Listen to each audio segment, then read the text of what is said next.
ಸೇವೆಯನ್ನು ಸಲ್ಲಿಸುತ್ತಿದ್ದರು.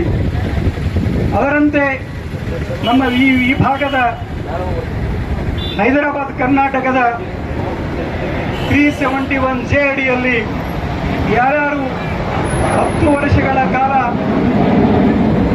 ಸತತವಾಗಿ ಯಾರು ಸೇವೆ ಸಲ್ಲಿಸಿದ್ದಾರೆ, 71(3) ಅನುಚ್ಛೇದ 13ರಲ್ಲಿ ಒಳಗೊಂಡಿದೆ. ಏನೆಂದರೆ ಯಾರು ಹೈದರಾಬಾದ್ ಕರ್ನಾಟಕದ ಈ ಭಾಗದಲ್ಲಿ ಬರ್ತಾರೋ ಸತತವಾಗಿ ದಿನಗೂಲಿ ನೌಕರ ಕಾರ್ಮಿಕರಿಗೆ ಅವರಿಗೆ ಖಾಯಂ ಮಾಡಬೇಕೆಂದು ಅದರಲ್ಲಿ ಮನಗೊಂಡಿದೆ. ಮಾಜಿ ಮಂತ್ರಿಗಳು ಹೋರಾಟಗಾರ ವೈಜನಾಥ್ ಪಾಟೀಲ್ ಅವರ ಸತತ ಹೋರಾಟದಿಂದ ಮಾಜಿ ಮುಖ್ಯಮಂತ್ರಿ ಧರ್ಮಸಿಂಗ್ ಅವರ ಮುಖ್ಯಮಂತ್ರಿ ಮತ್ತು ಇದು ಮಲ್ಲಿಕಾರ್ಜುನ್ ಖರ್ಗೆ ಅವರ ಒಂದು ಹೋರಾಟದಿಂದ ನಮ್ಮ ಅಂದಿನ ಪ್ರಧಾನಮಂತ್ರಿ ಅವರ ಅಧ್ಯಕ್ಷತೆಯಲ್ಲಿ ಈ ಭಾಗಕ್ಕೆ ವಿಶೇಷವಾಗಿ ಹೈದರಾಬಾದ್ 371J ಅನ್ನು ಒಳಗೊಂಡಿದೆ. ಆದ್ದರಿಂದ ಈ ಸರ್ಕಾರವನ್ನು ಇವರ ಬೇಡಿಕೆಗಳನ್ನು ಆದಷ್ಟು ಬೇಗ ಬಗೆಹರಿಸಿ ಇವರ ಸಮಸ್ಯೆಗಳನ್ನು ಆಲಿಸಬೇಕು. ಇವರನ್ನು ಸರ್ಕಾರಿ ನೌಕರರೆಂದು ಪರಿಗಣಿಸಿ ಇವರ ನೌಕರನ್ನು ಖಾಯಂಗೊಳಿಸಬೇಕು. ಇಲ್ಲದಿದ್ದರೆ ನಿಮ್ಮ ಸರ್ಕಾರ ಇವರಿಗೆ ಖಾಯಂ ಮಾಡಿದ್ರೆ ನಿಮ್ಮ ಸರ್ಕಾರ ಖಾಯಂ, ಇಲ್ಲಂದ್ರೆ ನೀವು ಖಾಯಂ ಇರಲಿಕ್ಕೆ ಸಾಧ್ಯ ಇಲ್ಲ ಅಂತಕ್ಕಂಥ ಮಾತನ್ನು ಈ ವೇದಿಕೆ ಮಾಡುವ ಎಚ್ಚರಿಕೆ ಸರ್ಕಾರ ಕೊಡ್ತಾ ಇದ್ದೇವೆ. ಬಂಧುಗಳೇ, ವಿಶೇಷವಾಗಿ ಏನಂದರೆ ಯಾರು ಸತತವಾಗಿ ಹೋರಾಟ ಮಾಡ್ತಾ ಇದ್ರಿ, ಇಲ್ಲಿನ ಮಂತ್ರಿಗಳು ಜೋಡೆತ್ತು ಮಂತ್ರಿಗಳಿದ್ದಾರೆ. ಇಲ್ಲಿ ಜೋಡೆತ್ತು ನಮ್ಮ ಜಿಲ್ಲೆಗೆ ವಿಶೇಷವಾಗಿ 2 ಮಂತ್ರಿಗಳನ್ನು ಸರ್ಕಾರ ಕೊಟ್ಟಿದೆ. ಅದಕ್ಕೋಸ್ಕರವಾಗಿ ಈ ಜೋಡೆತ್ತು ಮಂತ್ರಿಗಳು ಇವರ ಸಮಸ್ಯೆಗಳನ್ನು ಆದಷ್ಟು ಬೇಗ ಪರಿಹರಿಸಬೇಕು. ಇಲ್ಲದಿದ್ದರೆ ನೀವು ಜೋಡೆತ್ತುಗಳನ್ನು ಖಾಯ ಮಾಡಿದ್ರೆ ನೀವು ಪೂಜೆ ಮಾಡ್ತಾರೆ ಇಲ್ಲಿನ ಜನ. ಸುಮಾರು ವರ್ಷಗಳಿಂದ ಮುಂಜಾನೆ 5 ಗಂಟೆಯಿಂದ ಸಾಯಂಕಾಲ 5 ಗಂಟೆವರೆಗೆ ಈ ದಿನಗೂಲಿ ಕಾರ್ಮಿಕರು ಸ್ವಚ್ಛತಾ ಆಂದೋಲನದಲ್ಲಿ ಭಾಗಿಗಳಾಗ್ತಾರೆ. ಯಾವ ನಗರ ಸ್ವಚ್ಛತವಾಗಿರ್ತದೆ ಅಲ್ಲಿ ರೋಗಗಳನ್ನು ಹರಡುವುದಿಲ್ಲ. ಸುಮಾರು 4-5 ದಿವಸಗಳಿಂದ ಎಲ್ಲರ ಮನೆ ಮುಂದೆ ಕಚರಗಳನ್ನು ಬೀಳ್ತಾ ಇದೆ. ಅದರಿಂದ ಏರ್ ಪೊಲ್ಯೂಷನ್ ಹಾಳಾಗ್ತದೆ. ಅದರಿಂದ ಸಮಾಜದಲ್ಲಿ ರೋಗಗಳನ್ನು ಹರಡುತ್ತವೆ. Cholera, malaria, corona. ಅವಾಗ ಹಾಸ್ಪಿಟಲ್ ತುಂಬ ಹೋಗ್ತದೆ. ಸರ್ಕಾರವನ್ನು ಎಚ್ಚರಿಸಿಕೊಳ್ಳಬೇಕು.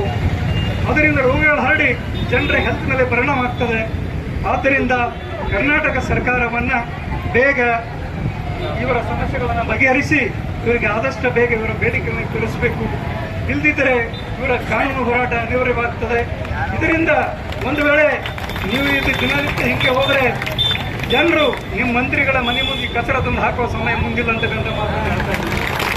ಜನರ ತಾಳ್ಮೆಯನ್ನು ಕಳೆದು ಪರೀಕ್ಷೆ ಮಾಡಬೇಡ್ರಿ, ಸರ್ಕಾರಕ್ಕೆ ಒಂದು ಎಚ್ಚರಿಕೆ ಕೊಡ್ತಾ ಇದ್ದೀವಿ.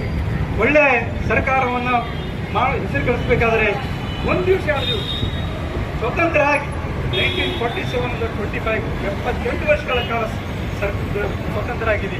ಆದರೂ ಕೂಡ ಇನ್ನು ಎಷ್ಟು ದಿವಸ ಜನರು ದಿನಗೂಲಿ ನೌಕರರಿಂದ ಕೆಲಸ ತೆಕ್ಕೊಂಡು ಅವ್ರ ರಕ್ತ ಹಿಡಿದ್ರಿ. ಈಗ ಅವರ ಸರ್ಕಾರ ಎಚ್ಚೆತ್ತುಕೊಂಡು ನಮ್ಮದೇ ಜಿಲ್ಲಾ 2 ಮಂತ್ರಿಗಳು ಇದ್ರಿ. ವಿಶೇಷವಾಗಿ ಈ ಭಾಗದ ಹೈದರಾಬಾದ್ ಕರ್ನಾಟಕದಲ್ಲಿ ನಮ್ಮ MB ಪಾಟೀಲ್ ಸಾಹೇಬರಿದ್ದಾರೆ, ಶರಣ್ ಪ್ರಕಾಶ್ ಪಾಟೀಲ್ರು, ಪ್ರಿಯಾಂಕಾ ಖರ್ಗೆ ಸಾಹೇಬರು, ಇಲ್ಲಿದ್ದು 2 ಮಂತ್ರಿಗಳು ಖಂಡ್ರೆ ಸಾಹೇಬರು ಮತ್ತು ರಹೀಂಖಾನ್ ಸಾಹೇಬರು ವಿಶೇಷ ಒಂದು ಅಧಿವೇಶನ ಇಮಿಡಿಯೇಟ್ಲಿ ಕರೆದು ಈ ಭಾಗದ ಒಂದು ಅಧಿವೇಶನ ಕರೆದು ಈ ಭಾಗದ ಎಲ್ಲ ಜನರಿಗೆ ಕೂಲಿ ಕಾರ್ಮಿಕರಿಗೆ ದಿನನಿತ್ಯ 10 ವರ್ಷಗಳಿಗಿಂತ ಕಾಲ ಯಾರು ಸೇವೆ ಸಲ್ಲಿಸಿದ್ದಾರೆ ಅವರನ್ನು ಖಾಯಂಗೊಳಿಸಿ ಅವರನ್ನು ಸರ್ಕಾರ ನೌಕರಿಯಿಂದ ಪರಿಗಣಿಸಿ ಅವರಿಗೆ ನ್ಯಾಯ ಕೊಡಬೇಕಂತ ಹೇಳಿ ಈ ಸರ್ಕಾರದಲ್ಲಿ ಮನವಿ ಮಾಡಿಕೊಳ್ತೇವೆ ಅಂತೇಳಿ ತಮ್ಮ ಮುಖಾಂತರ ಹೇಳ್ತೇವೆ. ತಪ್ಪಿದಲ್ಲಿ ಮುಂದಿನ ಅನಾಹುತಕ್ಕೆ ಸರ್ಕಾರಕ್ಕೆ ಜನರ ಸಮಸ್ಯೆಗಳಿಗೆ ತಾವೇ ಸರ್ಕಾರ ಹೊಣೆಗಾರ ಅಂತೇಳಿ ನಂದು 2 ಮಾತು ನಮಗೆ 2 ಮಾತು ಮಾಡ್ಕೊಟ್ಟಿದ್ದೆ. ಇನ್ನು ಸೈಯದ್ ಖಾನ್ ಸಾಹೇಬರಿಗೆ, ಮಾರುತಿಯವರಿಗೆ, ಶಿಟ್ಟೂರಿಗೆ, ಬಸವರಾಜ್ ಪವನ್ ಅವರಿಗೆ, ಯಶೋದಾಸರಿಗೆ, ಬಸವರಾಜ್ ದೇವರವರಿಗೆ, ಎಲ್ಲ ಪ್ರಮುಖರಿಗೆ, ತಾಯಂದಿರಿಗೆ ನನ್ನ ಬೆಂಬಲ ಇದೆ. ಕಾನೂನವಾಗಿ ಹೋರಾಟ ಮಾಡಬೇಕು. ಸೊ ನಮ್ಮ ಭಾರತ ಈ ಸರ್ಕಾರ ಸ್ವತಂತ್ರ ಸರ್ಕಾರ ಇದೆ, ಪ್ರಜಾಪ್ರಭುತ್ವ ಸರ್ಕಾರ ಇದೆ. ಏನು ಕಿಂಗ್ ಅಂತ ಸರ್ಕಾರ ಇಲ್ಲ. ಈಗಿನ ಇಲ್ಲಿನ ಮಂತ್ರಿಗಳು ಆ ರೀತಿ ನಡ್ಕೊಳ್ತಾ ಇದ್ದಾರೆ. ಆದ್ದರಿಂದ ಎಚ್ಚೆತ್ತುಕೊಂಡು ಇಲ್ಲಿನ ಇಬ್ಬರು ಮಂತ್ರಿಗಳು ಇವರ ಸಮಸ್ಯೆಗಳನ್ನು ಬಗೆಹರಿಸಬೇಕು, ಅವರಲ್ಲಿ ಕೂಡ ಮನವಿಯನ್ನು ಮಾಡಿಕೊಂಡು ನಾನು ಎರಡು ಮಾತಿಗೆ ವಿರಾಮ ಹೇಳ್ತೀನಿ. ಜೈ ಹಿಂದ್, ಜೈ ಕರ್ನಾಟಕ. ಈ ಹೋರಾಟಕ್ಕೆ ಜಯವಾಗಲೆಂದ ತಮ್ಮದುಗಳು. ಹಿರಿಯ ನ್ಯಾಯವಾದಿಗಳಂತ ಜಯರಾಜ್ ಸರ್ ಅವರು ಬಹಳ ಅರ್ಥಪೂರ್ಣವಾಗಿ, ಬಹಳ ಮೌಲ್ಯಯುತವಾಗಿ ಅವ್ರು ಹಿರಿಯರಿದ್ದಾರೆ. ನಾವೇನು ಏನು ಮಾತಾಡೋದಿಲ್ಲ. ಅವರಿಗೆ ತುಂಬ ಹೃದಯ ಧನ್ಯವಾದಗಳು. ಬೆಂಬಲವನ್ನು ಸೂಚಿಸೋದಕ್ಕಾಗಿ ಎಲ್ಲರೂ ಚಪ್ಪಾಳೆಯನ್ನು ತಟ್ಟಬೇಕು.